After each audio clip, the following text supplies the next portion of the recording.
আসসালামু আলাইকুম সম্মানিত ভিউয়ার্স, আপনারা স্ক্রিনে দেখতে পাচ্ছেন চমৎকার মডেলের একটি কাভার ভ্যান আমাদের কারখানা থেকে কিন্তু আজকে আরও কয়েকটি কমপ্লিট হয়ে ডেলিভারি চলে যাচ্ছে চুয়াডাঙ্গার উদ্দেশ্যে। আপনারা দেখতে পাচ্ছেন চুয়াডাঙ্গা, মুন্সিগঞ্জ, চুয়াডাঙ্গা জেলা।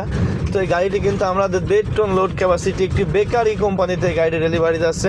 তো আমরা কিন্তু এই বেকারির ফ্যাক্টরিতে এর আগেও 3-4টি গাড়ি দিয়েছি, এবারে আমাদের এটা দিয়ে 5টা গাড়ি ডেলিভারি যাচ্ছে ইনশাল্লাহ। তো এই গাড়িটি কিন্তু আমরা অল কমপ্লিট ব্যাটারি সহ দাম নিয়েছি 2,20,000 টাকা। 2,20,000 টাকার বিনিময়ে কিন্তু আপনারা সারা বাংলাদেশ থেকে কিন্তু আপনারা আমাদের কাছে অর্ডারের মাধ্যমে এই গাড়িটি তৈরি করে নিতে পারবেন। এই গাড়িটির ভিতরে কিন্তু আমরা 2টি সেলফ করে দিয়েছি এবং আপনার A to Z খুবই মজবুত মালামাল ব্যবহার করেছি। তো এই গাড়িটি এই ফ্যাক্টরিতে আমরা এর আগেও 4টি গাড়ি দিয়েছি, তাহলে আপনারা বুঝতে পারছেন যে আমাদের গাড়িগুলোর মান কতটা ভালো হয়েছে। এই জন্য আমাদের কাছ থেকে একের পর এক গাড়িগুলো অর্ডার দিয়ে তৈরি করে নিচ্ছে। তো আমাদের কাছে গাড়ি তৈরি করতে সবাই যোগাযোগ করুন। স্ক্রিনের নাম্বার, আমাদের ঠিকানা কুষ্টিয়া জেলা কোবরহাট বাজার। সবাই ভালো থাকবেন। আসসালামু আলাইকুম।